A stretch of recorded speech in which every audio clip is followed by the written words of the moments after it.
is one of the most magical sounds I've ever heard. I didn't know that the planet could make this sound. It's utterly surreal and totally beautiful. I'm standing next to a large, heart-shaped lake in northern Sweden. It's late October. Light is getting scarce. Temperatures have been dropping, and the ice has been growing, slowly transforming this lake into a giant drum. All of this sound is just echoing from it.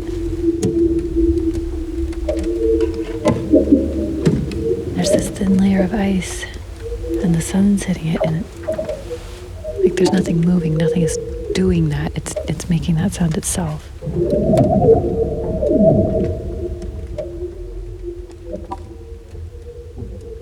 Instead of sticks or mallets, this drum is played by rays of sunlight, warming the ice ever so slightly, making the glassy surface hum and howl as it flexes and bends, and sometimes suddenly cracks.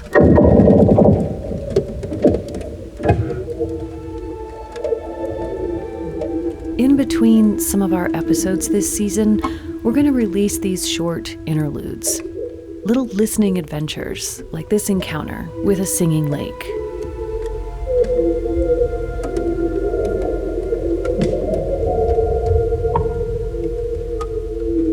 I didn't go looking for this experience. My partner and I pulled up to his family's cabin for a get-together, and as soon as I opened the door, I heard this ghostly sound, and I moved toward it like a moth drawn to a flame. For people who've grown up around lakes that freeze every winter, this sound might be interesting, but not unexpected. I'm not one of those people. I was mesmerized. It was completely unlike anything I'd ever heard produced in nature before.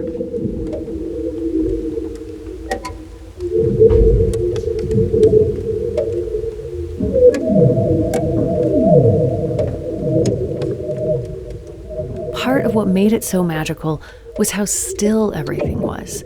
Nothing appeared to be moving.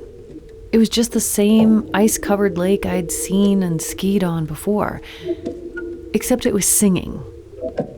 It was like the lake had a hidden talent that it had just decided to reveal.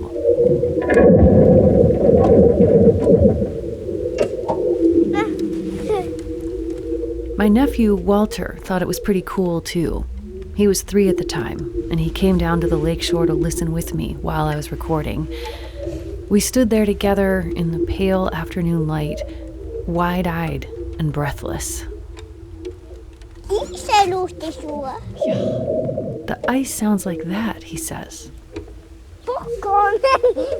Popcorn i isen! Popcorn is popping in the ice. Hon låter så mycket.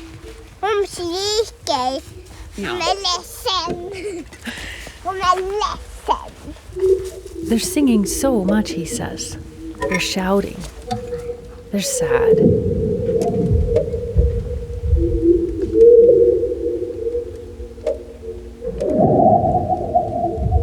I love how the ice went from an it to a they for Låter.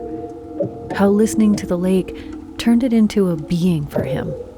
Something animate.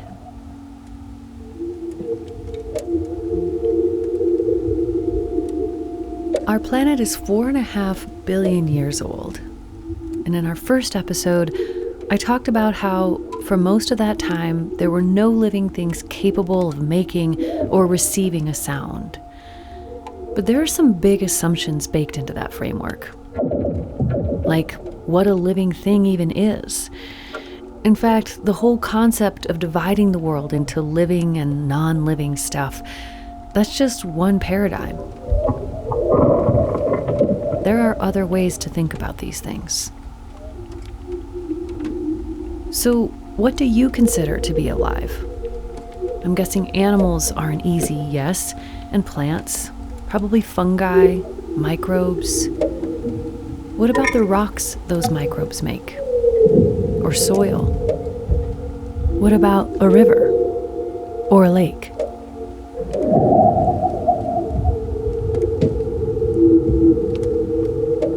To be alive on this planet, do you have to be an organism, an individual?